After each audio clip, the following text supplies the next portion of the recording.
Shackleton, Expect a Miracle, a new musical by Joseph Phillips. Cast of characters as follows: Ernest Shackleton, vocals by Anton Bagley, Emily Shackleton, Cecily Shackleton, Frank Wilde, Frank Worsley, Thomas Ortelies, Leonard Hussey, Charlie Green, Perce Blackborough, Company 1, 2, and 3. Act 1, Scene 1. Burlington Street, London, 1914. Shackleton's office is upstage. Several townspeople walk around. Emily and others nail flyers to different parts of the stage. Members of the company pull them down and read them. On stage are 3 company members and Perce Blackborough, a group of young friends. Men wanted for hazardous journey. Low wages, bitter cold. Long hours of complete darkness. Safe return, doubtful. Honor and recognition in event of success. In every sense, a win. You can't be saying you're actually going to apply for this. I most certainly am. I'm going to talk to him right now. Perce, what are you talking about? Who are you going to talk to? Who? Isn't it obvious? No, it's not. That's why I asked. A hazardous journey. Right. Bitter cold. Indeed. Complete darkness. Of course. And safe return doubtful. Now who does that sound like?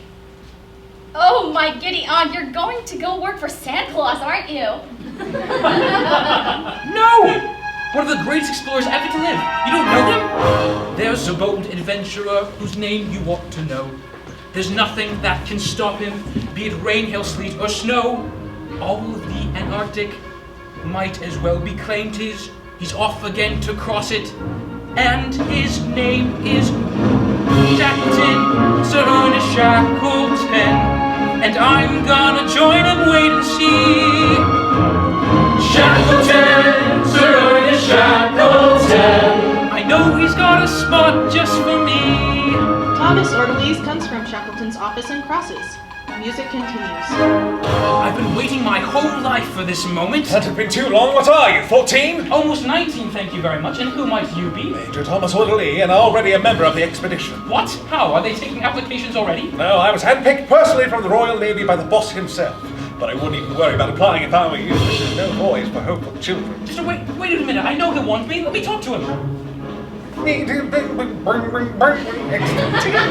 They'll keep him my responsibilities to make sure every man will do his share. Shackleton may know how to run a boat, but cleanliness is not his expertise. It's up to me to keep things clean. Major Thomas Orderly.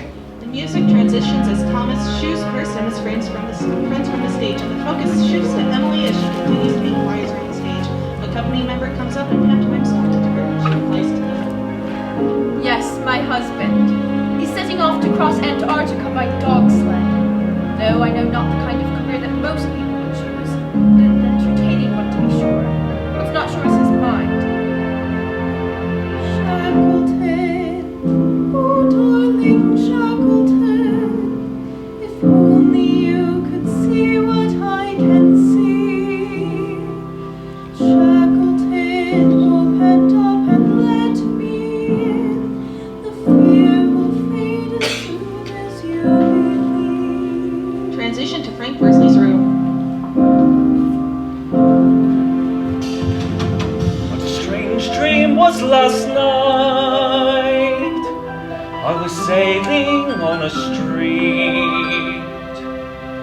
but the seas, they were different. Frozen ice surrounded me.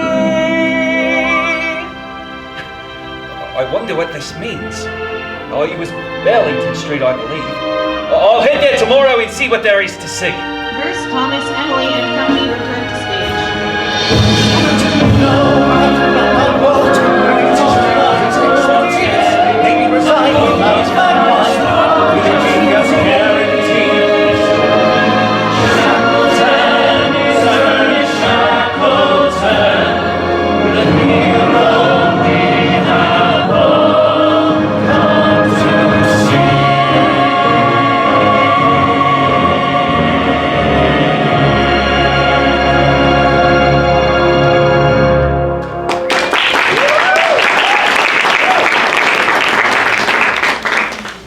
2. Inside his office, Shackleton and Frank Wilde sit behind a desk in an interview fashion.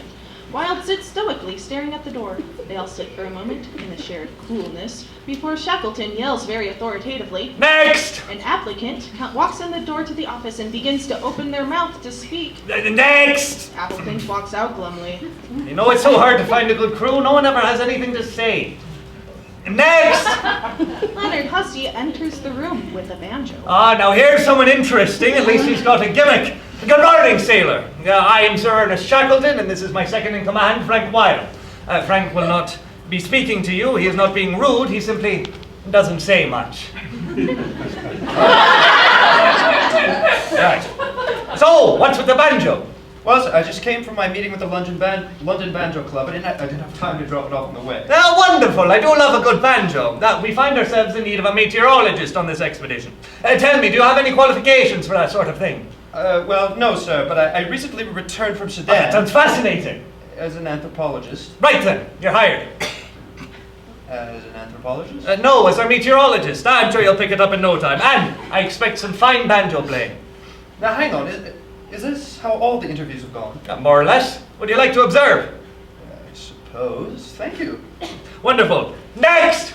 And I wouldn't mind a demonstration of your banjo playing. Hussey plays the banjo. Company 2 enters. Good morning. My name is Sir Ernest Shackleton, and this is my first-in-command, Frank Wilde, and this is my new banjo-playing friend. What's your name, sailor? I'm Leonard Hussey, sir. Dr. Hussey, our meteorologist. But I'm not a doctor, sir. Or a meteorologist. Awkward pause. Shackleton stares at him until the music starts. Various company members will come and go as different characters in this song.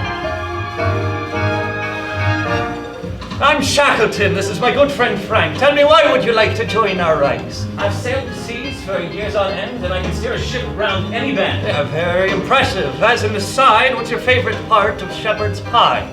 I fancy the beef. Well, that's too bad. I find myself to be a potato-y man. Next!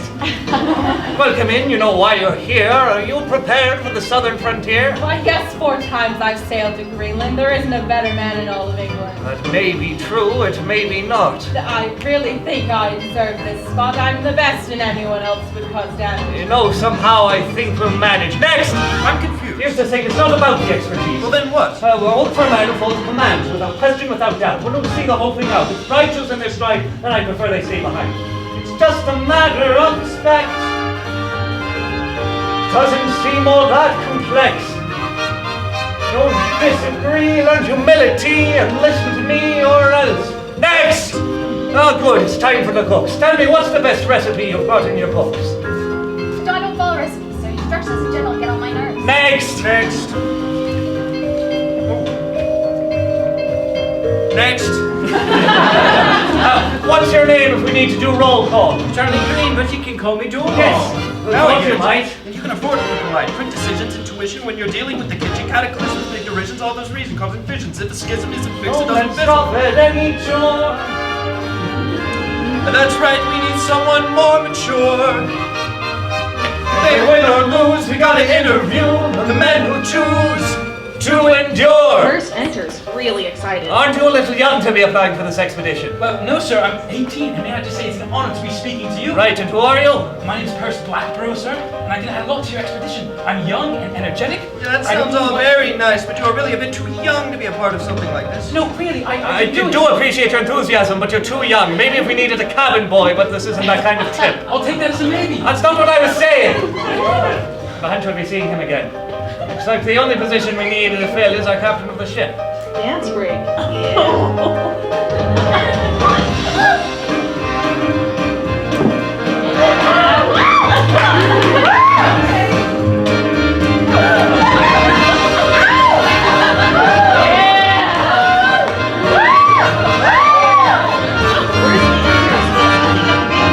Who are you? My name's Wesley. I had a dream of sailing in a frozen sea. Can you sail? I can indeed. Like I was born to break the seas. The second I get off the dry land, I can find the smallest island. He's our captain, that's for sure. I'll never get it straight from lunch to more. Then if you're sure, Your job's secure. Urban and shore, this seems obscure. Crews procured, let's head for shore. Not an Arctic tour, rest we assured. We'll never give up. We'll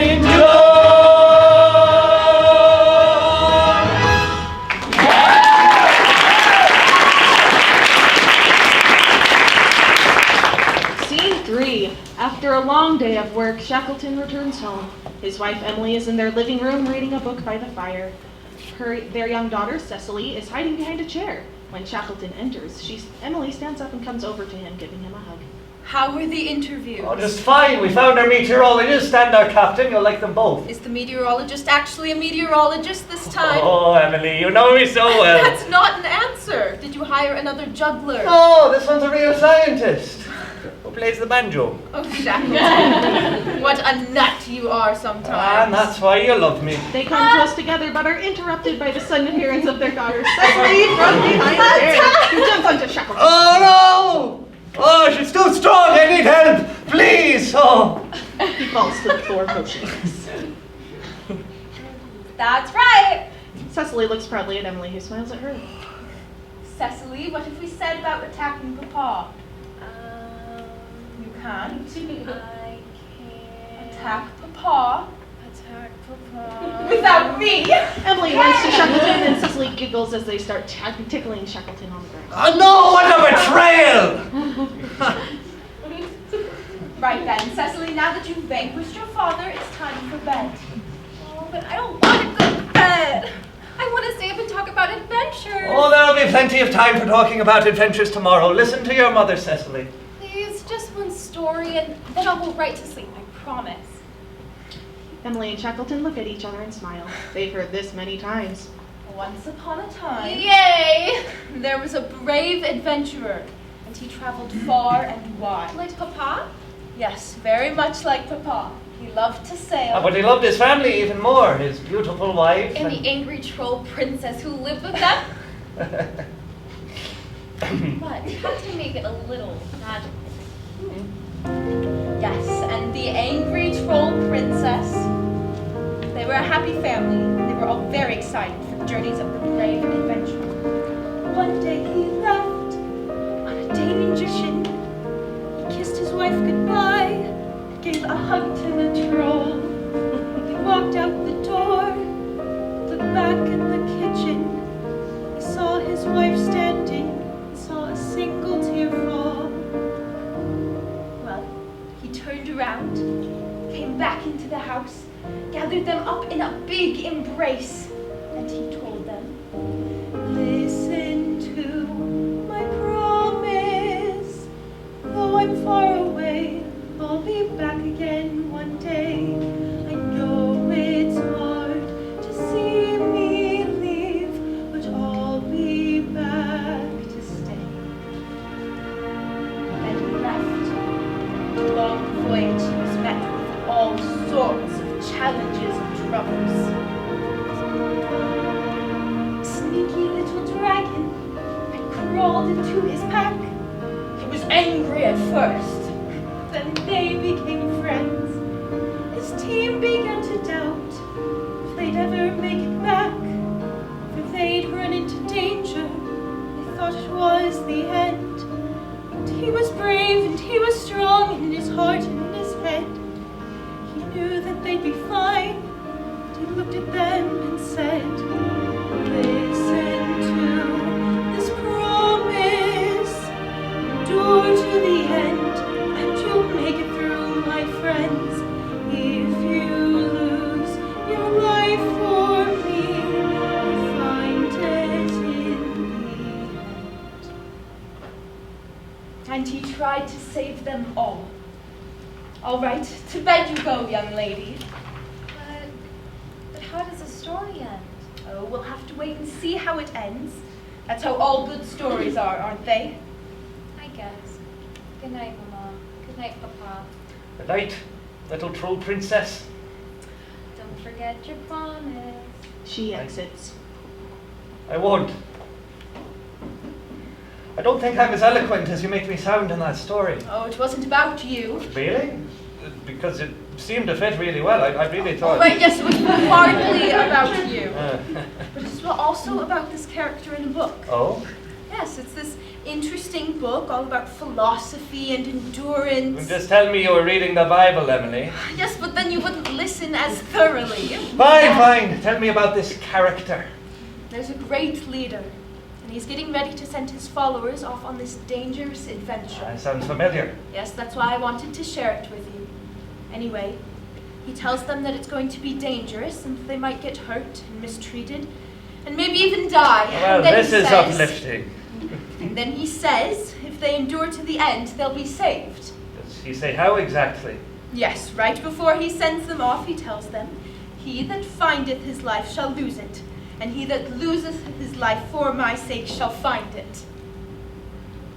Emily, if I understand correctly, both of these options end with me losing my life. Oh, Shackleton, I'll miss you. Now, She hands him her Bible. you take that and think about it for a while. It might come in handy one day, I'm sure it might. I miss you too, Emily. but you'll be back soon. And we'll all be together again. The brave adventurer His beautiful wife. and their angry troll princess. I'll come back, Emily. I promise. I know, love. I know. Scene 4.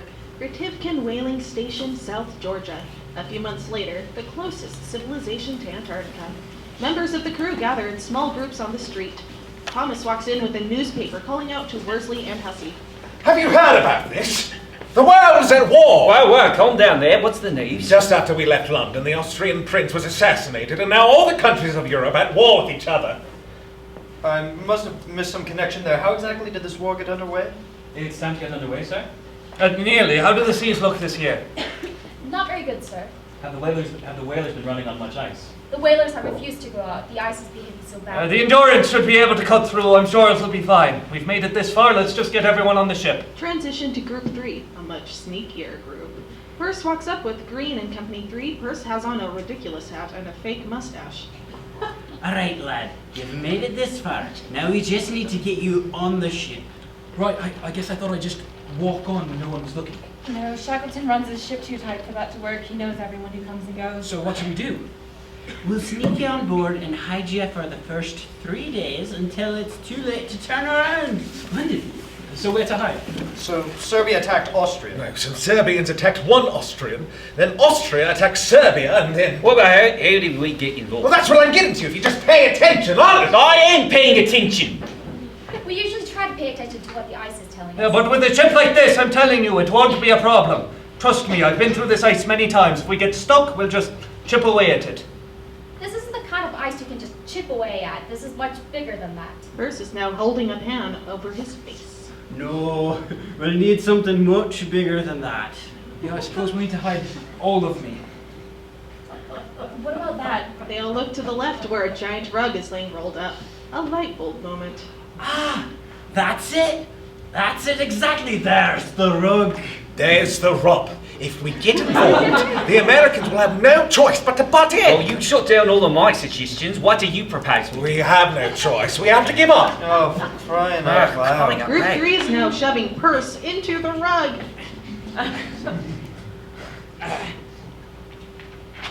For crying out loud, try wiggling a bit more. You can't just shove him in like that. But you can't just shove your ship into the ice like that. Just wait until next summer. We can't do that. We don't have the supplies or the time. And there are rumors that we need to get back as soon as possible to assist in the war effort at home. We need to assist in the war effort at Oh, home. hear you, but the Admiralty asked us to finish this expedition first. It's not like we'll be gone for years. It's just a few months, then we go back to serve them the war. You must have much more confidence in this expedition's success than I do. I do. And if you're having doubts, then you're more than welcome to return home and fight in that war instead of battling the ice and storms here. The rest of the groups, excluding Green and Perce, have all merged together and circled around Thomas and Shackleton. An awkward silence as Thomas thinks of what to say. Oh, well, Eileen. Green walks past everyone towards the ship, carrying the giant rug, which is now holding Perce. Is that carpet necessary, Mr. Green? Absolutely essential, sir. I need it for cooking and things. Very well, on you go. Well, here we are, men. The Endurance. The Endurance is shown for the first time. A very impressive ship. I know some of you are aware of the military scuffle going on at home, Rest assured, I am aware of the situation and have contacted the Admiralty. A politician named Winston Churchill has informed me personally that we are to proceed. However, if any of you think that you're escaping the dangers of war by being here, you're dead wrong. Every man who sets foot on this ship is putting his life on the line. This is your last opportunity to choose potential death with a small chance of eternal glory or mediocrity. Enter at your own risk. He turns and gets on the boat. The men grumble and whisper a bit as they line up and prepare to get on the ship. Worsley walks up to Shackleton, whispers to him. Shackleton nods, and Worsley addresses the men. All right, boys, you know what you're in for, but you've always known, right? That's why you signed up for this expedition. It's supposed to be bitterly cold, and life-threatening, and death-defying. And that's what makes it an adventure! So don't drag those feet, let's get on board and set sail for the greatest adventure of our lives! The group becomes more confident from Worsley's speech and sends out a cheer as he finishes. They all board, ready for a great adventure. Scene 5. Worsley walks onto the deck of the ship alone, looking around happily. It might be a little bit like Oklahoma. Oh, what a beautiful morning.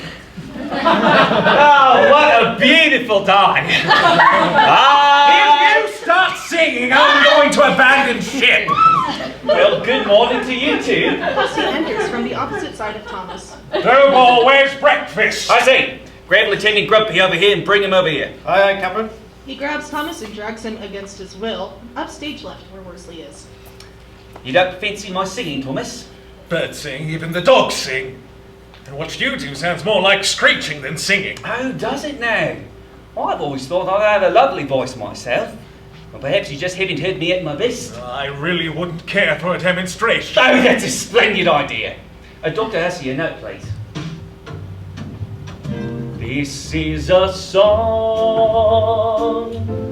that hasn't been written yet.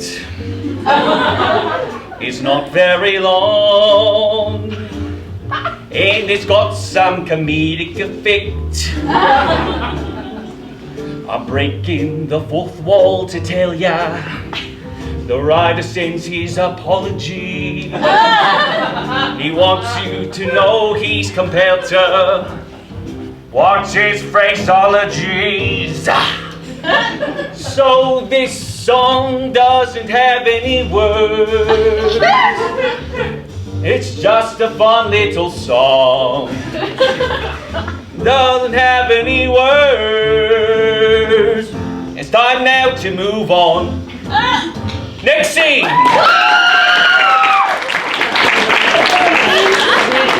A few days into the voyage, Purse is still hiding in the rug he has snuck aboard in, and Green sneaks some scraps of food when he can. Green walks on from stage left with a bucket, trying to look inconspicuous. It's not working. He trips over Worsley, who is sleeping on the ground. Oi! I'll beat you both apart! I'll take you both together! Captain, sir, it's me. Hi. Now, Walt, how are you? Good, sir, just out for a casual nightly stroll, nothing else. He hides the bucket. If I may ask, Captain, why were you sleeping on the floor? Oh, I always sleep on the deck. Cabins always get so stuffy. Yes, sir, but it's 30 degrees outside. Oh, well, it's going to be a long, cold journey. Let's get used to it at some point. I think I'll go for a walk. Green waits for a while to make sure the coast is clear, then walks over to the side of the stage where Purse is supposed to be hiding. Purse! Purse! Where are you? After looking around for a few seconds, the giant rug holding Purse falls dramatically to the floor, right next to Green. He's freaked out. Oi! Is that you, laddie? You can't tell me you stayed in the carpet this whole time. Oh. Alright then, come on out there. I brought you some food. Purse shakes his head or somehow shows his inability to remove himself from the carpet. Oh, I see you can't get out of there, can ya?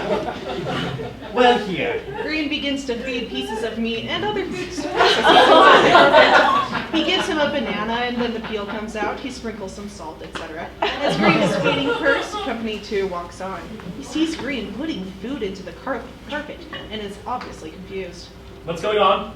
Nothing! I just saw this rug had fallen down and was picking it back up. I saw you talking to it and putting food in it. Is there someone in there? What? No! Go away, Captain! Boss! No, it's really not necessary to call everyone. Let's just talk this out, alright? I'll give you extra food. Company 2 pauses at this and stares at Green for a second, then continues to shout for people to come. Thomas, Hussey, Wilde, Worsley, and Shackleton enter. Yo!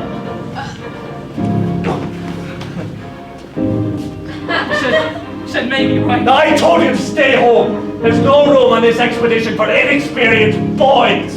This is a serious mission, not some neighborhood game you can join if you want to. Your sneaking on board puts the life of every member of this crew at risk. But Don't interrupt me when I'm talking to you. You listen close and you listen well. I'm not turning this ship around, not because I approve of you being here, but because nothing is going to stop this expedition. Not you, or the sea, or the cold, or the ice. Nothing. You will assist the cook, but never forget your place as a stowaway. If we become stranded and we start to starve, we're eating you first. Shackleton begins to walk away, but Perce begins to speak and Shackleton whips around, shocked that he dares to speak after getting scolded.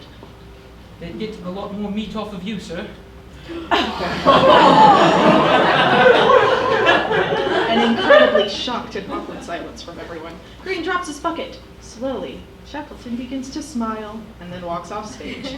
The rest of the crew explodes in amazement at Perce's willingness to stand up to Shackleton and welcome him aboard with shouts and cheers and displays of camaraderie. Woo! I thought I saw that. Good. Ice! A thunderous crash echoes through the hull as the men lurch forward as if the boat has run into something. The rest of the men run off stage in Shackleton's direction, except for Perce and Worsley. Perce seems a little worried, but Worsley remains calm, normal, and calm. What was that? Oh, this is the beginning of a lot of waiting. We've been doing our best to sail around it, but the ice gets denser the closer we get to the South Pole. We'll be stuck in it for at least a few days from now from the sound of the impact. Why aren't you concerned? Well, for one thing, I'm sure it'll separate in no time. And for another thing, my job just got a whole lot easier. So you're not concerned? Not at all. You'll see in a matter of days we'll be free and on our way again. During a brief blackout, menacing noises of ice and ship moaning. Scene 7. It's been 8 months since we became frozen in the ice. And 2 weeks now since we've seen the sun. The winter is colder than most of us expected, and the darkness feels heavier than the ice pushing against us. I'm not sure how much longer the ship can take it. Even in such dire times, many members of the crew maintain a cheerful attitude. Hussey plays his banjo regularly, and Perce seems to never run out of energy. But even for them, a guitar sometimes. I'm doing well enough. When the darkness and the monotony start to get to me, I think of home. And I think of my darling Theodora. She's always warm and safe, and that warms me.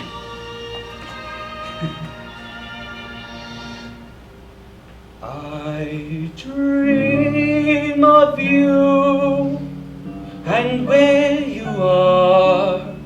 Home seems so far, more distant than the stars. For stars can fall and settle in your arms, but cross are ours, not rising, not written. What you saw stars when we're apart.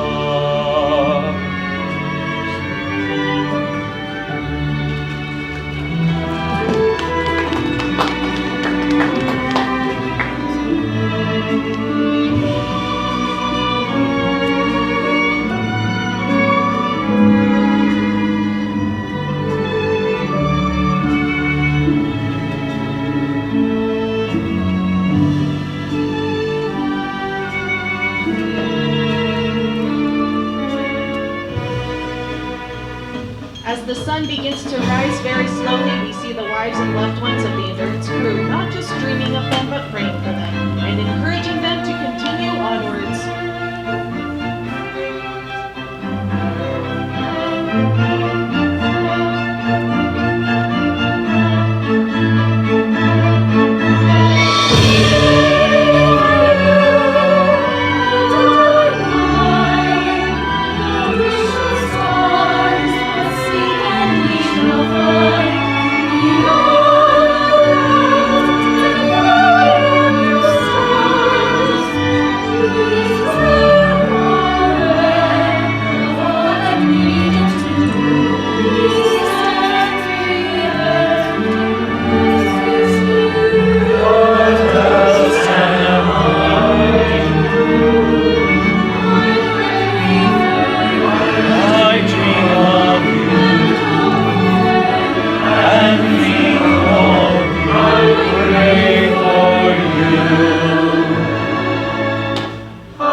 seriously. Sir, you missed it. The sunrise. It was beautiful. It's time to go. Yes, sir. We're all ready to... What do you mean, go? We have to abandon ship. The ice is crushing it. Now, we shall start taking on water soon. Captain Worsley, will you assemble the men? Of course, sir. He rings a bell, and any crew who aren't already on stage or left come on stage. Attention, please. The Endurance will be sunk any moment now. We'll spend the next several months trekking across the ice and carrying all our belongings on our own backs. We'll take the 3 lifeboats with us until we can launch them into the sea. Once we do that, we'll have to navigate our way to civilization over hundreds of miles of open ocean. It's time to prove you belong here. The ship may be giving in, but the real test of endurance begins right now. After this speech is over, the men gather a few things. Hussey grabs his banjo, Green grabs his bucket and a large spoon, and whatever else, and they slowly start to walk off stage. Shackleton looks at Emily's Bible, maybe holds it up, then puts it down and begins to walk away. Then he comes back, picks it up, and exits, leaving the ship alone on stage. As the lights slowly fade to black, the ship is crushed and pulled onto the stage. Scene 10. We hear the wind begin to whistle as the lights come up on a bleak, white, icy landscape. Crew members slowly walk on stage carrying 3 lifeboats. It's extremely slow and monotonous. Every time they make some progress forward, they are blown back by the wind. Eventually, Thomas drops to the part of the ship he's holding and storms off angrily, causing the other men holding his boat to fall as well. This is ridiculous! We're making no progress and wasting precious energy! Shackleton, Wilde, and Worsley run over to help those whose boat fell on them. You can't just drop your punch, Thomas! Captain, I'll take care of this. Stop the march, you can all rest for a bit. They put their boats down, then Shackleton turns to Thomas. Thomas, I understand this is frustrating, and I agree it is slow going, but that doesn't mean you can make decisions for the whole group and put others at risk. Calm down and let's talk about this. What do you think we should do? There's nothing to do.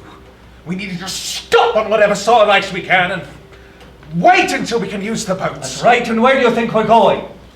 I don't know, this seems like perfectly solid ice to me! The ice immediately cracks right next to Thomas and he begins to fall in. Shackleton pulls him out and sets him down on the other side of him. Trust me, Thomas. I know the ice, I know what I'm doing, and I'm moving us in the right direction. Now will you follow me? Thomas grumpily agrees and Shackleton picks him up, then addresses the rest of the crew. I told you this isn't going to be easy, but we have to trust each other and you all have to listen to me and do what I tell you. Is that understood? Yes, sir. Right then, let's keep moving and make it to some more solid ice. Move out! They pick up the boats again and finish crossing the stage. It's inferred that some time passes through a blackout. Scene 10A. Lights come up on the men gathered with some tents set up on the ice. The mood is pretty bleak. On stage are Thomas, Green, and Perce. After a while of waiting, Perce begins to talk, trying to start a conversation. They're holding some bowls of really gross soup. Well, you must have some interesting stories from the military. Not really, no. Ever eaten any rotten foods? Nothing as bad as this.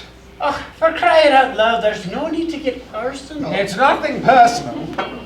As the expedition storekeeper, I don't approve of your methods. I've got 1 camp stove and a spoon. What do you expect from me? I expect something better than this. We're all starving and dying out here, and you can't even work up a good gruel.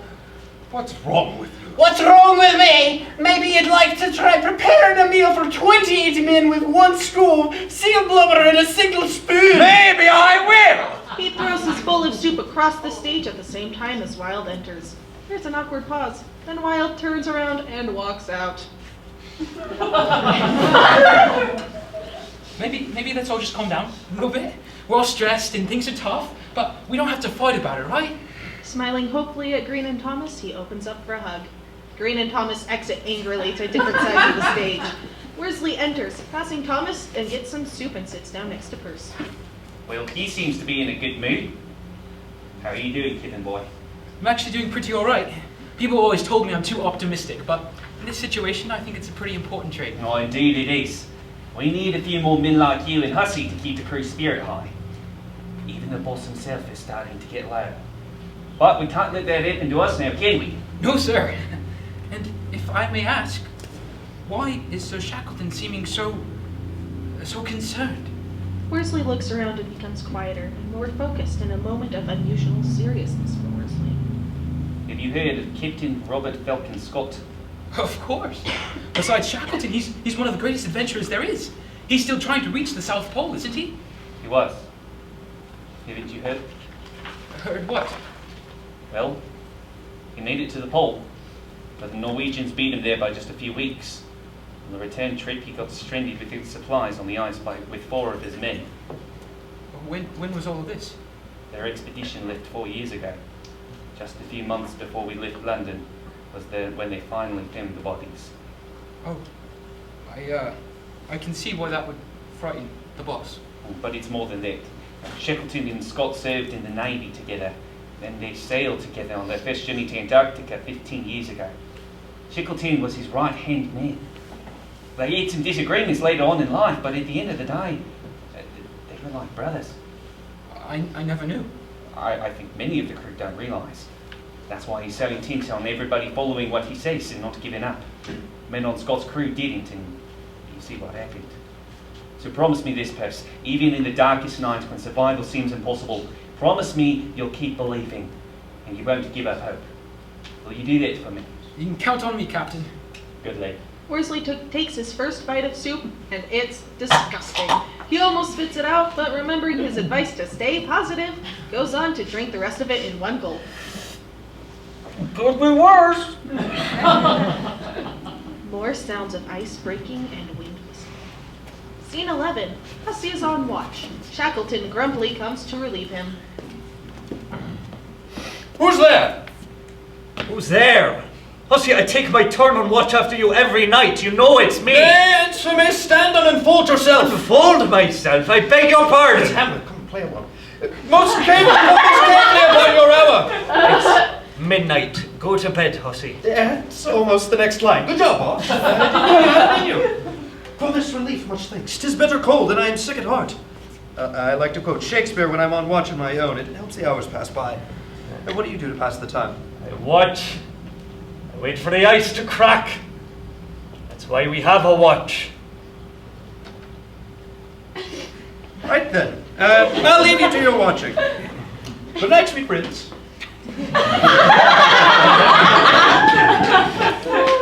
Shackleton grumbles and mutters a bit at being called sweet prince. Shakespeare. What do I do when I'm alone? I really do watch. And I plan. We need the ice to bring us closer to civilization, but every day we drift further away. If Providence doesn't start guiding our ice, then I'll have to take things into my own hands and we'll launch the boats. That's the last chance we have. What would Emily do if she were here? Emily is on a higher level upstage left, and a soft light comes up on her, writing a letter. She wouldn't be afraid. She would tell me everything would turn out all right. She would tell me to believe, to wait, and to trust. But she's not here. Emily disappears, but is still talking to her. I'm trying, Emily, oh, I'm trying to wait, to keep them from dying. But these trying times on this crushing ice can't keep lying, trying to keep denying what I know.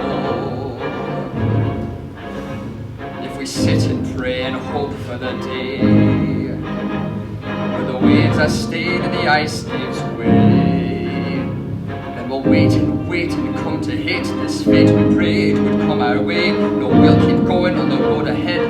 If we give up now, we're already dead. So I won't let them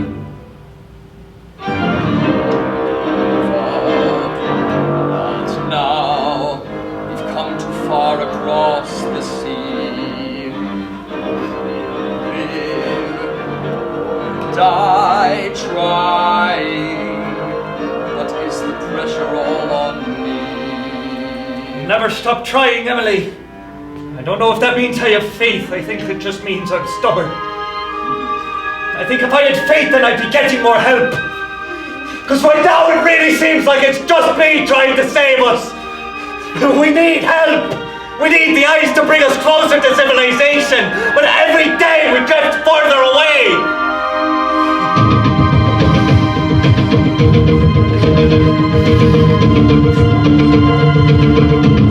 I've prayed you to save our souls, but the silence louder than a bell it tolls. So I can't wait for you. It's time for me to choose, and I won't give up. I can't, even if I'm all alone. We'll live or die trying. I'll save them on my own. Over the course of the repeat, several people appear. First Emily, then Worsley, Hussey, and First, then the rest of the company. You say, wait and see. You say, sit, watch and pray. A miracle is on its way. You say to believe. You say, wait and see. You say, sit, watch and pray. A miracle is on its way. You say to believe. You say, wait and see. You say, sit, watch and pray. A miracle is on its way. You say to believe. You say, wait and see. You say, sit, watch and pray. A miracle is on its way. The last of the sinking endurance appears as a cross behind Shackleton. You say, I can't do this without you. You're wrong. I'm done trying, trusting. I trusted you, but no more. Now I see if there's a miracle, it comes because of me. Our miracle is me. As the song ends, sound of water splashing and the men start calling for help. Shackleton runs over an ice floe to show he's ready to help out. Scene 12, Shackleton runs onto the stage. There are several men gathered around a hole in the floor where they are gesturing and shouting wildly. The ice broke right underneath him. He fell right in. We were all just sleeping. What do we do? How do we get him out? She fell into the sleeping bag. Somebody, everybody move! He reaches down into the hole with one arm and pulls Purse out in his sleeping bag and flings him onto the ice. Immediately after pulling him out, the hole in the ice slams shut with a thud. It's a good thing you're so light. I almost died. You're right, laddie. This is ridiculous! No one is safe! We're supposed to have a watch for this kind of thing! How are any of us supposed to make it out of this? Worsley has heard enough. He slaps Thomas so hard he falls to the ground. You watch your tongue! Percy is only alive because Shackleton was on watch. None of the rest of us could have saved him like Take that. care of this, Captain. You be quiet and listen to me. You need to stop filling everyone with fear and doubt. We are going to survive this because I am here. We're not going to wait around for a miracle. I know how to survive. I know what I'm doing, and if you just listen to me, then we can make it. Is that clear? Yes, sir! Will you follow me? Yes, sir! Will you trust me? Yes, sir! And will we ever give up? No, sir! Shackleton moves over to Thomas, still on the ground. He helps him up. We'll get through this together. Are you with me or not? Yes, sir. We've been waiting for the ice to bring us further north. We've been praying for a miracle. There's no more time for that. It's up to us now. We'll set sail for Elephant Island. We'll be safer there. We've all prepared for this moment. There's a pause as Shackleton looks around at his crew, shivering and losing hope. He takes a breath, then says determinedly, Launch the boat. The men burst into action, preparing the lifeboats. As the boats are being prepared, Shackleton comes over and talks to Worsley and Wild. Worsley, we'll be relying on your navigation skills to get us to the island. Yes, sir, I'm ready. Good. You know as well as I do that we have very little chance of reaching this island. We're counting on you. Yes, sir, I know. We'll get there, don't worry. It's dark and cloudy now, but Hussey tells me in a week it should clear up. Once the clouds are clear, we'll be able to see whether we've made it or if we've missed the island entirely. Then we'll be lost. Yes. You can do this, Worsley. You have to. Once the boats are prepared, they launch the boats into the water. It's eerily quiet and still. There's a rope connecting all 3 boats to each other so that they don't get pulled apart. Shackleton addresses the whole crew from his boat. Listen up! The sea is calm right now, but it won't stay this way. Everyone rest for a bit. Worsley will get some navigational readings and we'll be on our way. The crew relaxes a bit. Some lay down. Everyone just disengages except for Worsley at the front of his boat, which comes center stage. I've always known my place in the midst of the sea. But now I feel as lost as I can be. Can't tell west from east, but I have to guide us all the way throughout the next 8 days. Have to stay away. The gates of death stand in between us and being free. If we see the island fine, then we'll survive. But if we see the ocean blue, then our crew is through. There's a blackout to show time passing. As the lights come back up, the boats have shifted and left most of the ice behind. They are now in monstrous waves and are struggling to stay afloat. Shackleton tries to encourage them from his boat as they all row together.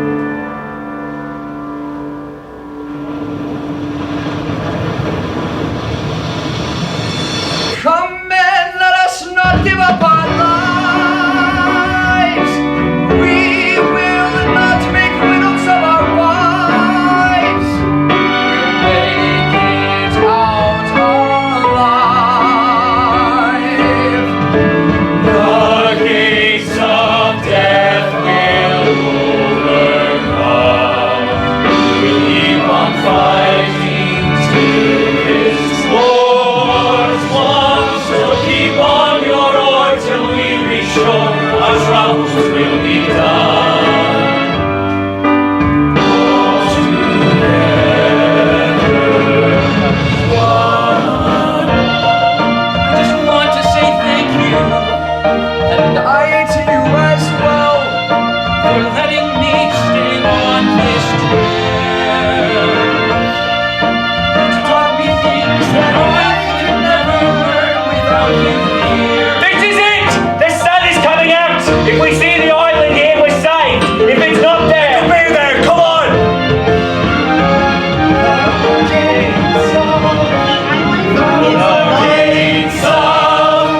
The island's not there. death are open wide, and we will soon know what lies inside.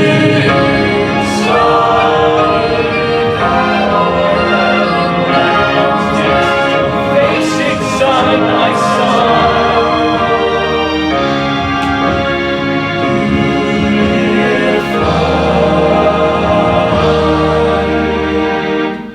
I try.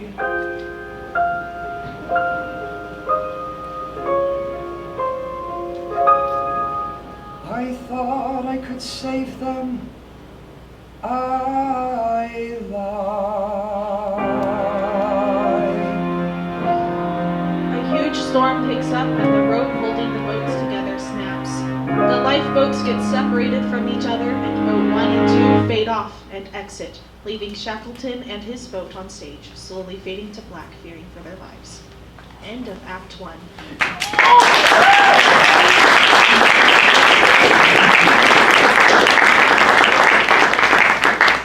Intermission. Act 2. Rain and thunder and ice noises continue and build up to a high point. The boat, captained by Worsley, makes it to shore. They start tying the boat down and look around for the other boats. Quickly, secure the boat! Aye, Captain. Where are the others? The rope snapped. They faded off into the storm, sir. Which direction did they drift? To the west, sir. Boat secured, sir. There they are! Wild's boat arrives ashore and they hurry to tie it in. Hurry, tie off your boat and come ashore.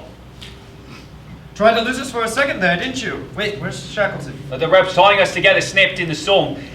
We don't know where his boat is. The wind starts blowing harder and some of them almost fall back into the ocean. Everyone hold tight! Don't let the storm take you back! The boat's too close to the shore, sir. We need to secure them further back or they'll be taken into the sea.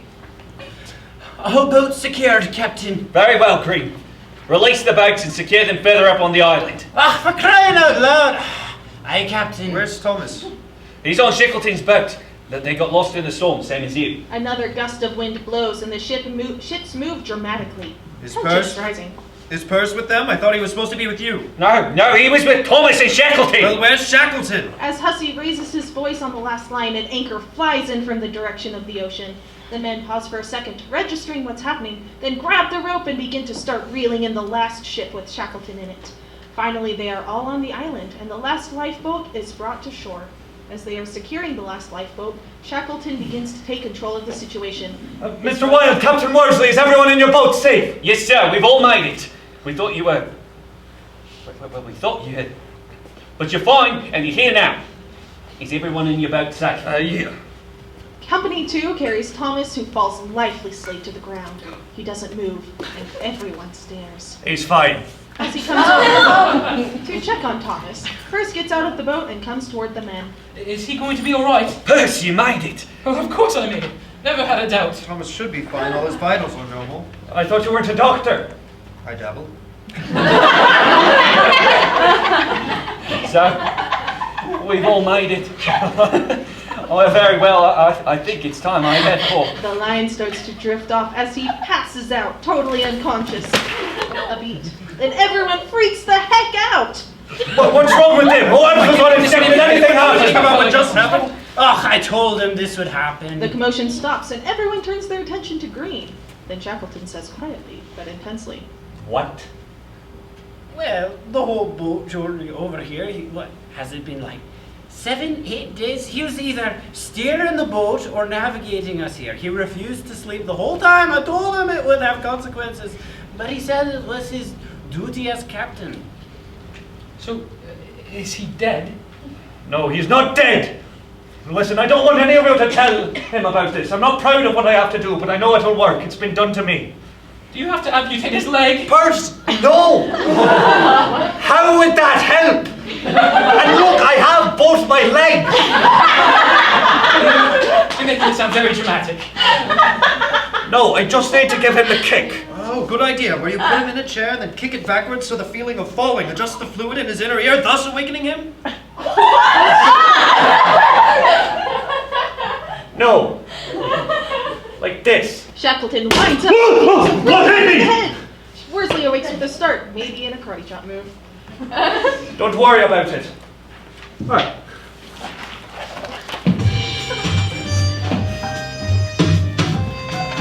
Where are we?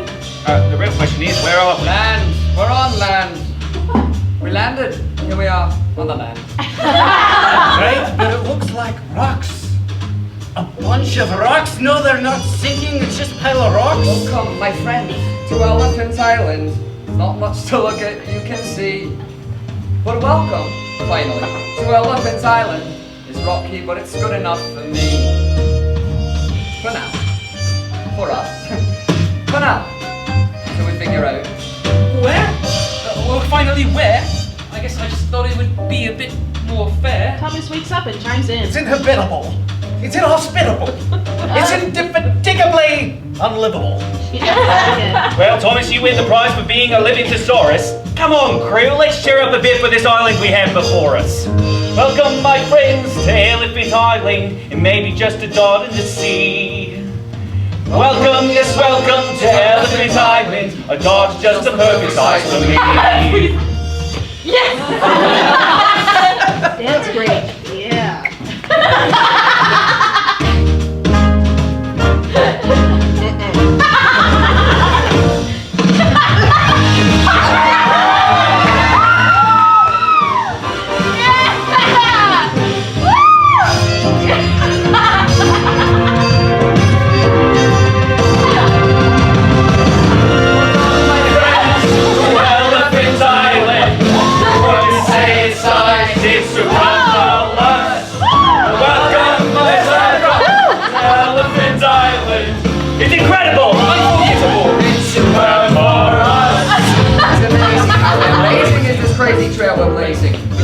To be candid, it may look like we're stranded, but open your mind and you will find this oceanside paradise is perfect.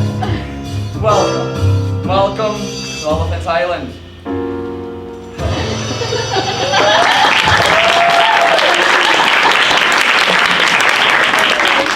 Scene 2. Shackleton, Wilde, and Worsley gather in a small tent. Wilde and Worsley sit and look at a map on a table, stove, something, while Shackleton paces back and forth. But what about... Too far. But maybe if... too dangerous. Here's an idea. What if we attach a letter to a penguin and send it to Chile? Are you joking? No, you're right. We'd have to write it in Spanish for that to work. Sir, I think our only option is to send a small group off the island and try to make it to civilization somewhere so we can get help. Wilde points emphatically to a point on the map. South Georgia! Excellent idea, Mr. Wilde. You really should speak up more. But to get to South Georgia from here, that's nearly 800 miles across the Atlantic Ocean. Right. And not just any ocean. These are the worst sea conditions any of us have ever sailed in. Correct. And to do all this in a lifeboat? Yes. Right then, when do we leave? That's the spirit. As soon as possible, but we need to propose the mission to the whole crew first. Although the two of us going on the journey will face the most dangerous things we've faced yet. The rest of the crew staying here will have to endure the winter on this deserted island, without knowing if we have any success or knowing if anyone is coming back. We need everyone to agree to this plan, for their sakes. Transition to outside the tent where Shackleton addresses the entire crew. What's going on? This piece of rock is only a little better than the ice, and it has less chance for food. Oh, good, Thomas, you've woken up. Yes, I've woken up, no thanks to you. Shackleton puts his hand on his shoulder and looks him in the eye. I'm going to miss you, Thomas. Thomas looks taken aback, surprised at the response. Then his surprise turns into fear and anger as he wonders what Shackleton means. What? What do you mean, sir? Are you leaving? Shackleton looks around at everyone and sees he doesn't need to call them to attention. They're already listening intensely. Worsley and I can make it all the way across the sea. We'll have the chance to save you from your pain and agony.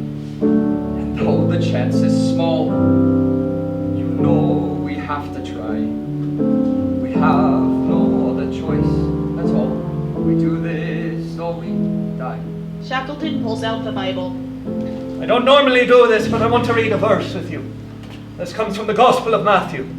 When telling his followers that they will be without him, our Lord says, "He that endureth to the end will be saved." Well, heaven knows I'm not the Lord, but believe me when I say I will save you.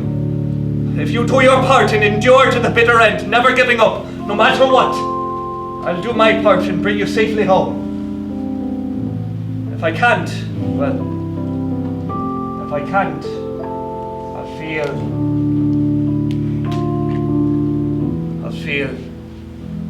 like a murderer.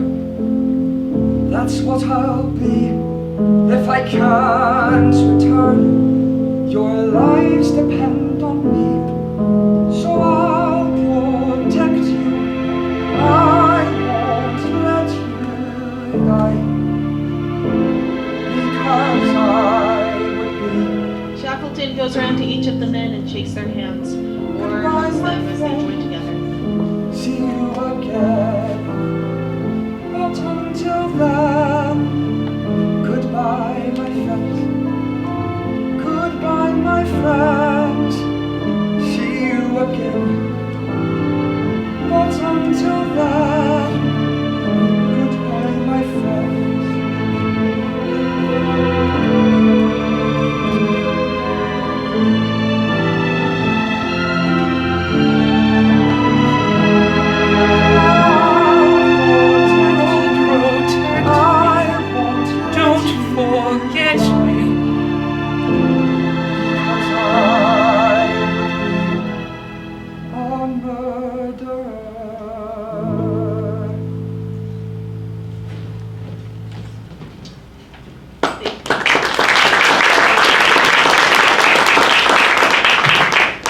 Worsley and Shackleton get into one of the lifeboats and set off into the ocean as the crew looks solemnly towards them.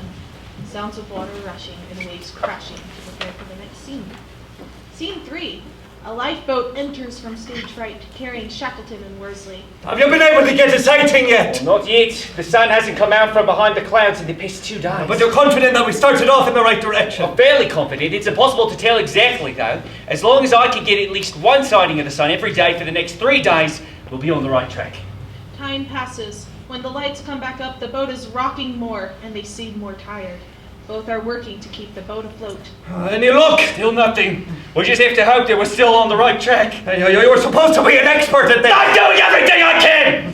It would take most navigators 14 sightings to get us this far, and I only had 1! Well, keep trying! We can't hold on this ocean for much longer. Time passes. When the lights come up again, they are absolutely exhausted and angrier than ever. The boat is rocking harder and harder. Wave! A huge wave hits the boat and sends them both down. Look! The sun! Quick, get the sighting! Worsley gets out its materials. Get down, Worsley! Very dramatic. Are you alright? I don't believe it!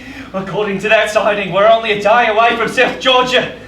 We're going to make it! As Worsley's talking and getting excited, a giant wave is heading toward the boat. Shackleton sees it. We're not out of it yet, brace yourself! The giant wave hits the boat and it goes spinning wildly out of control as the lights fade to black. Scene 3A. Back on Elephant Island. First walks out of the ship tent they've built for a shelter. He sees Green up on the watching hill and goes over to him. But Green, my turn to watch. There was some mention of needing more soup downstairs. They always need more soup. Why can't anyone else make soup on this island? I'll help you out once I finish my watch. Oh, laddie, you're a saint. I'm so glad we smuggled you on board all those months ago. Oh, me too. Well, enjoy watching, laddie. See you downstairs in a bit. See ya. Green exits into the snuggery, and Perce is left alone. Well, it sure is nice I got to be part of this expedition. I learned a lot about ice, and, camping. I love it here. Perce looks inward, then slowly begins to start breaking down, admitting to himself that he's scared, and maybe even resentful of the whole trip. But I don't. It's so cold, it's so dark, it's so lifeless. I mean, it's everything I'm not. And I can't pretend that this is what I wanted or imagined. I mean, really, who would have thought that one bad blast of frozen seawater can cause frostbite? And now they're talking about amputating it? What do I do? What do I do? What do I do? I've always kept the faith and trusted in you, and kept a smile on my face. I don't know how to keep on going now. What should I choose? I've always tried to laugh and lighten the mood, but with every day that passes, I just don't know where to start. With this question in my heart, is it worth it? Do I keep going, trying? Do I forfeit? Is my life done floating, flying like this ice that shows a fraction of the terror underneath? I smile, but my heart will not believe that this is worth it, that I am worth it. I stop and I breathe. I think about my life and all that I've seen. I haven't wasted any time. If this is the end, I'll be resting with my friends. It doesn't matter now because I choose to see that it was worth it. All the troubles and the tears, I've had to learn this. Through the struggles these 2 years, like this ice that shows but half of all the beauty underneath. My life was so much deeper than it seemed. I am worth it. It was worth it. And oh, who knows what's more?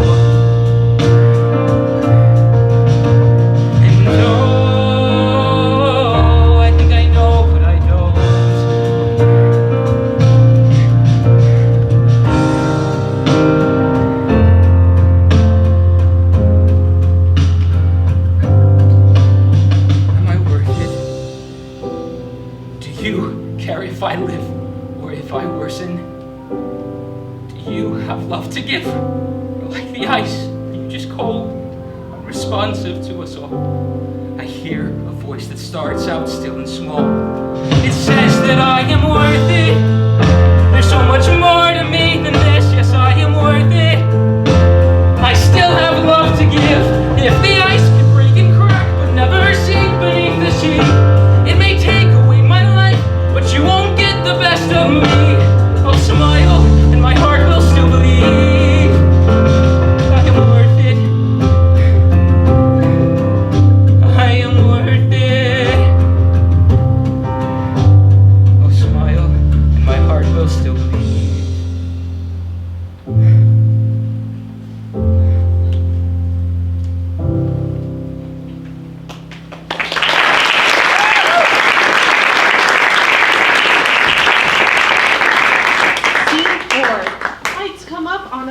Looking island. The ship that was transporting Shackleton and Worsley is crushed to pieces on the shore. Shackleton and Worsley sit dazed next to the wreckage, their clothes and hair tattered and looking tired. I can't believe we did. I can't believe we actually We didn't. What do you mean? We're here! South Georgia! This is South Georgia. And what do you mean? Shackleton stands, and as he stands, the light expands to show a vast mountainous expanse. Actually, a climbing wall, directly behind them, opposite the ocean. This is South Georgia, all right, but Gritviken, the only town, is on the other side of that mountain. It would take us days to go around, and we're out of food. I'm sorry, Worsley, but we came this far just to starve and freeze. I don't believe what I'm hearing right now. There's nothing we can do. We can't just give up now. Who do you think I am? I don't give up! This isn't a choice we lost! That mountain is 3,000 meters tall, completely snowed over, and we have no food! But trying to cross it and dying is better than starving here!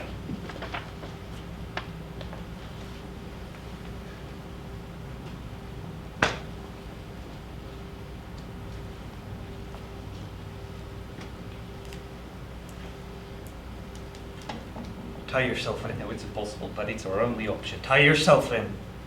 Shackleton pulls a rope from the wreckage of the boat and ties it around himself, and he hands it to Worsley.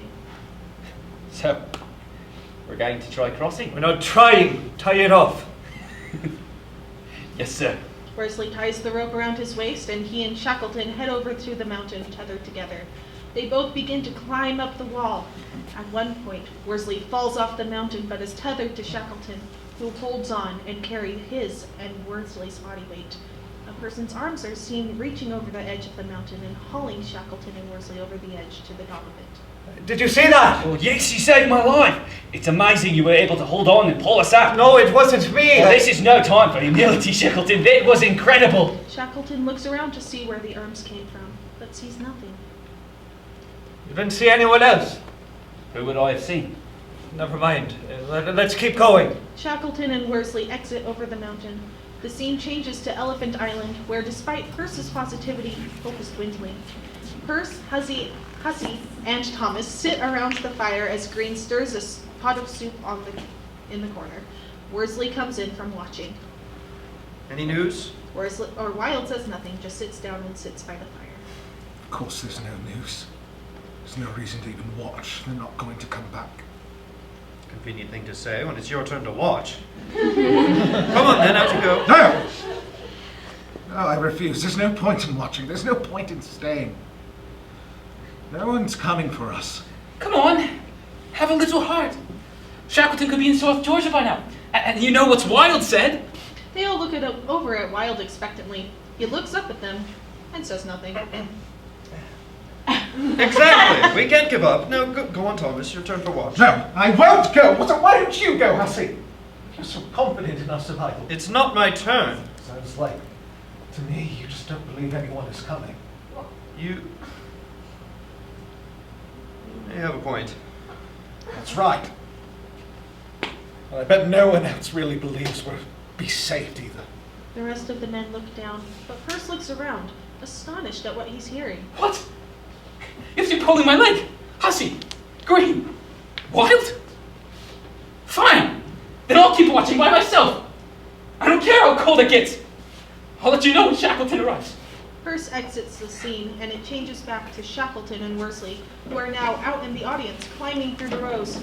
The stage now shows the faintest glimpse of a town in the background. Lots of ice cracking and wind rushing noises. Hey, what's your step here?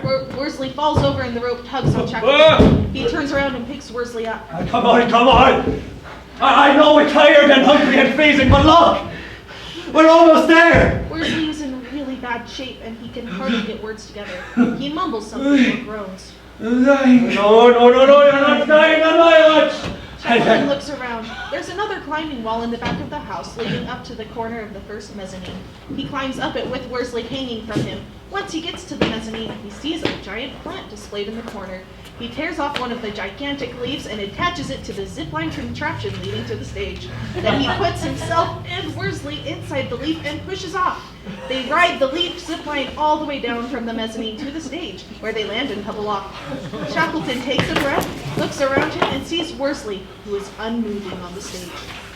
Worsley, are you there? Come on! Can you hear me? Worsley! Shackleton begins to laugh. Shackleton joins in the laughter. Both great. I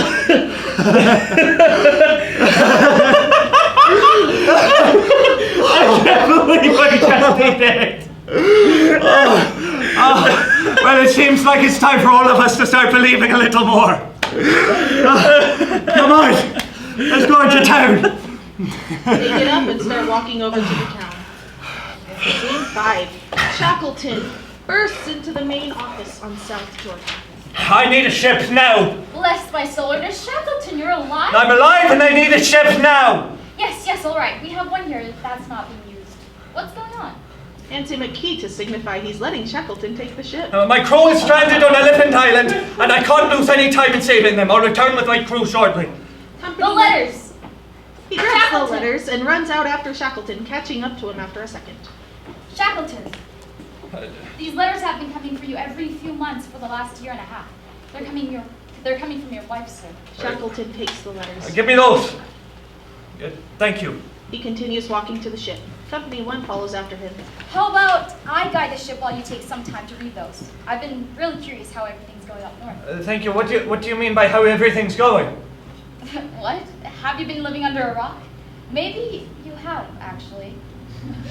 The war is much worse than anyone thought. I'm sure she'll tell you. Shackleton opens the first letter as they get on the boat and it sets sail. As he starts to read it, Emily appears above him and talks through the things that have been happening. Dear Shackleton, I hope the trip to South Georgia has gone well.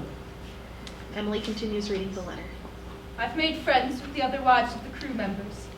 Frank Worsley's wife, Theodora, and some others. We plan on getting together from time to time to help each other out while you are all gone. Shackleton opens another letter. The children were quite adventurous today. Raymond hid from me under the sofa, pretending to be a stowaway, while Cecily trounced about as a pirate captain. We miss you and look forward to your return. Shackleton opens another letter. Gathered again with Theodora and the others today. Great fun as we talked and got to know each other a bit better. Worsley must be quite the character. His wife Theodora is hilarious. There is more and more talk of this war. Some think it may last for a long time. As Emily begins to talk about the war, the same sound as is referred to the ice, as is used to refer to the ice, happens in the background. The letter begins to have a slightly shaky tone as Shackleton looks up from his letters. Company 1 is approaching him. We'll have to go back, sir. The ice is too dense to get close to the island, and the ship isn't built for bridging. Very well, I'll have to find a bigger ship. Are there others in South Georgia? No, sir. The best options would be Uruguay or southern Chile. Right, can you drop me off there then? Which one, sir? Wherever, please! Just help me save my men! I'm sorry, could you take me to Uruguay? Thank you. Shackleton continues on and reads another letter from Emily. She's working in some sort of factory. The war has truly begun, both abroad and here at home. Theodora and I work in a factory making bullets and barbed wire. It's dangerous, but we're glad to be contributing to the cause. Every day it seems like the war will go on for longer. There's an aura of fear that started to creep in, but you know me. I'm not afraid. The work is hard, the days are long, but I know everything will be all right. Little Edward turned 5 and read his first book. Shackleton wipes a tear from his eye and opens another letter. We slept in the cellar last night, hiding from the bombs. The Germans have begun bombing London. It is terrifying. Snaps and cracks on every side. It feels like the world could give in at any moment. I held the children as close to me as I could and prayed the house would stay standing. Well, it is the next morning and everything is okay for now. The miracle today is just waking up. Shackleton opens another letter. The bombings have torn the city apart. As soon as we finally make it through a bombing, we emerge only to find out we don't know where we are anymore. The landscape has changed entirely, but we keep praying. There will be an end to this. We still haven't heard anything from you. I wonder if you are in a similar situation, praying and hoping for an end to come. Cecily turned 9 this week, and for her birthday she wished to see you before she turns 10. We miss you. Another letter. Some have given up hope. The war is still going, and you've been gone for a long time. Theodora, Worsley's, well, she tells me there's no point in waiting for you anymore, that I ought to move on like she has. She knows nothing of staying true and believing. I'll never leave you, love, even if everyone tells me you're gone and no one else believes. I'll always believe you're going to come back. But where are you? What's going on? Why haven't you made it back home yet? I will always believe, but it gets harder every single day that you don't come home. Are you there? I just don't know anymore. Shackleton breaks down reading this letter as he's been relying on Emily's strength and faith, and this shows that even she has doubts and questions. Lights fade, except a single spotlight on Shackleton as he breaks down, eventually looking up, all alone. She doesn't know. She doesn't know. Oh, this time I haven't been perfect. That I haven't always believed. But any time I did, it's because she knew. She knew that everything would be okay. And now she doesn't know. That even though I am here, I tell her as soon as I can that I'm okay. Just the fact that even for a moment she stopped believing. How can I know anything if she doesn't? And now my crew. The spotlight stays on Shackleton, and he's still on the boat, but some light comes up on Perce, on his watching hill in the corner, and we start the next scene. Scene 6. I'm the only one left watching. No one else believes Shackleton is coming back. We'll leave in a few weeks, try and make it to safety ourselves. But I won't stop watching. I won't stop believing that they'll come back. That we'll be okay. I won't stop believing.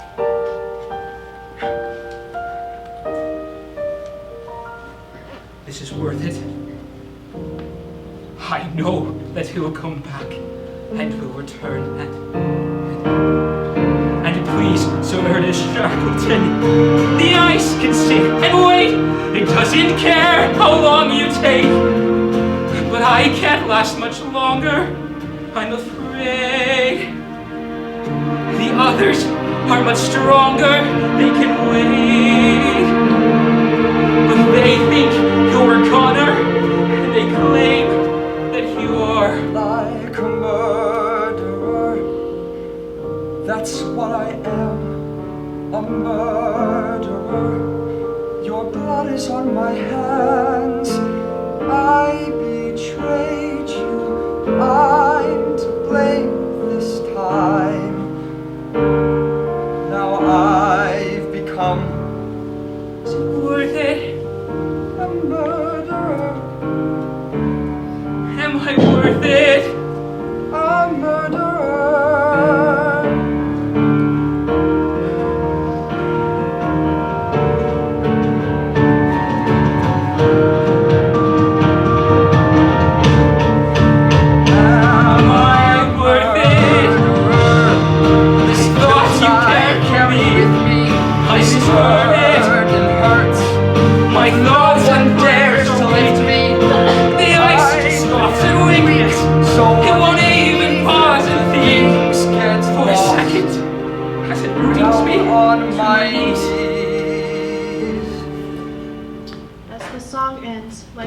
Lights fade on Perse and come up on the rest of the ship, putting Shackleton back in the real world. Company 1 approaches hesitantly. Sir, the ice is still too thick. We won't be able to make it with this ship either. I see. Thank you for your help. Well, what will we do now? I think there's nothing else we can do. Either they'll have left by now or starved with this much ice blocking the island. I failed them all. That can't be all. There must be more we can do. I don't know, we'll have to wait till the Admiralty sends a bigger ship, and then based on what I've just read, there won't be any extra ships soon. What about Chile? What about them? They're close enough that we could be there in a few days and maybe get a ship. They're starting to build up their own navy. Maybe we could ask to borrow something. I admire your optimism. You remind me of... Shackleton begins to get emotional thinking about Perse. The lights come up on Perse's watching hill, but he's not there. He decides he has to try one last time for his men. of someone from one of my trips. You're right. If there's anything we can do, we have to try. Take me to Chile. I'll beg them for a ship and I'll save these men if it kills me. Scene 7. Shackleton stands alone on a ship labeled Yelko. How long until Elephant Island? If we're able to make it through the ice, you should be able to see it in just a few minutes. And if not? There's no response. Shackleton knows what it means if they can't make it through the ice again.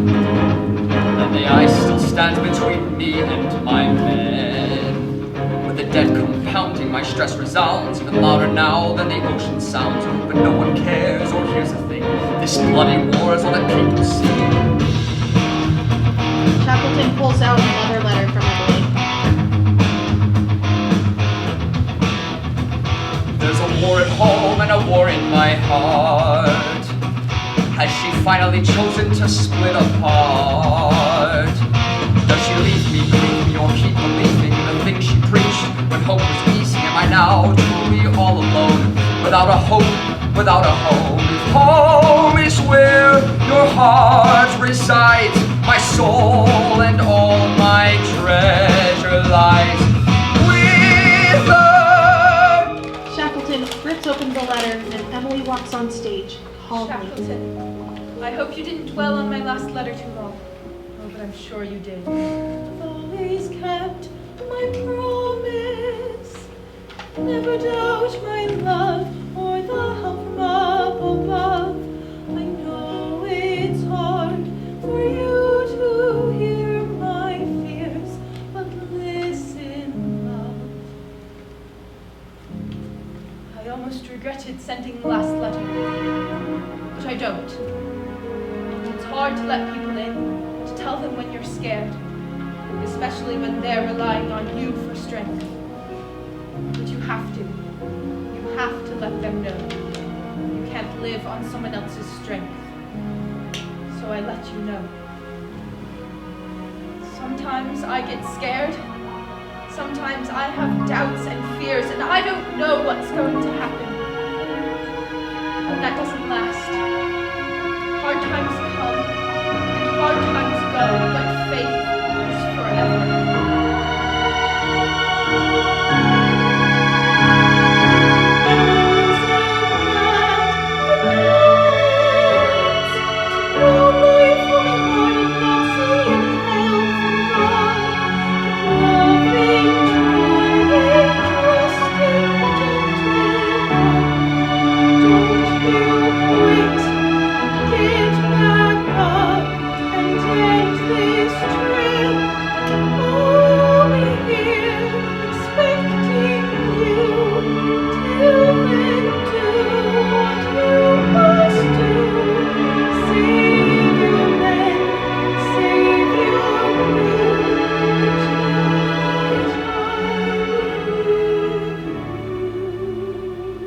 Shackleton sits down and ponders what Emily has said.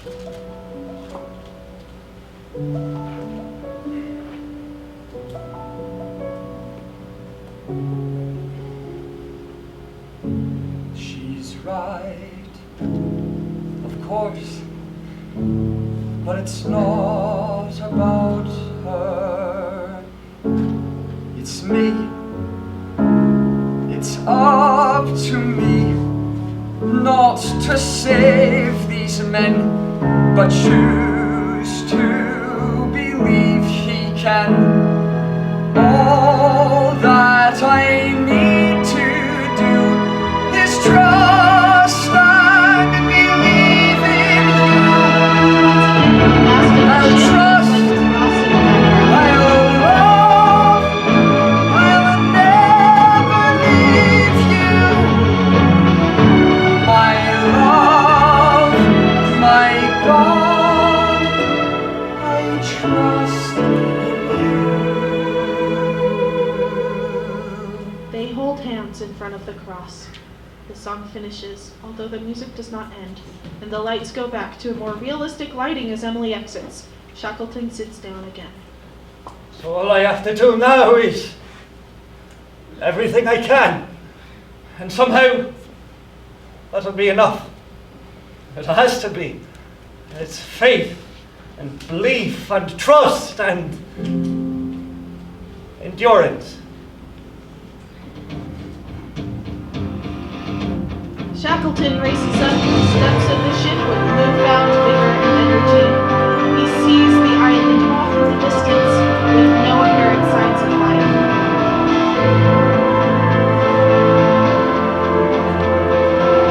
Hello? Anyone? Is anyone there? Can you hear me? As we get closer, Chris is no longer on the hill. No one is. Somebody!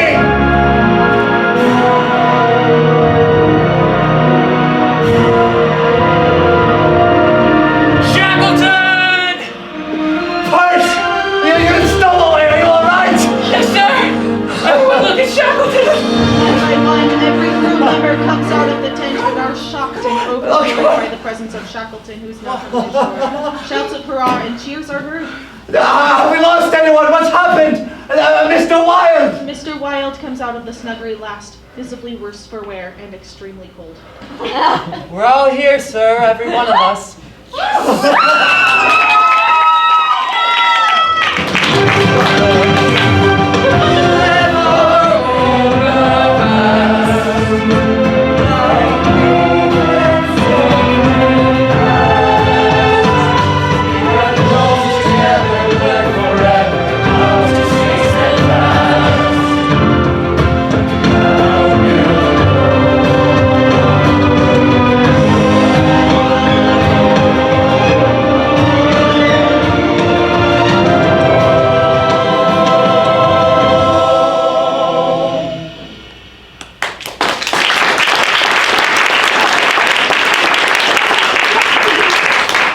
Scene 8, London, 1917.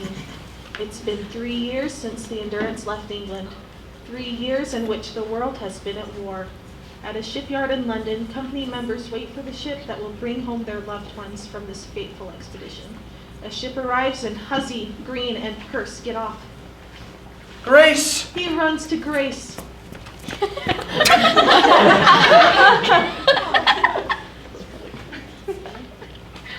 Oh, Lassie, I'm home.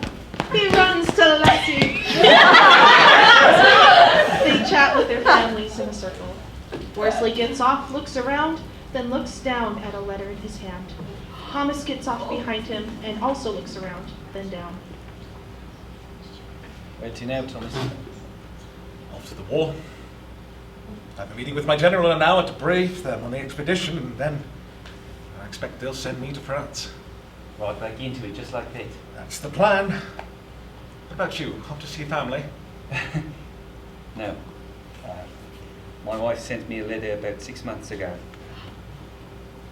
She's with someone else now. Oh, no, I'm so sorry. Thanks, Thomas.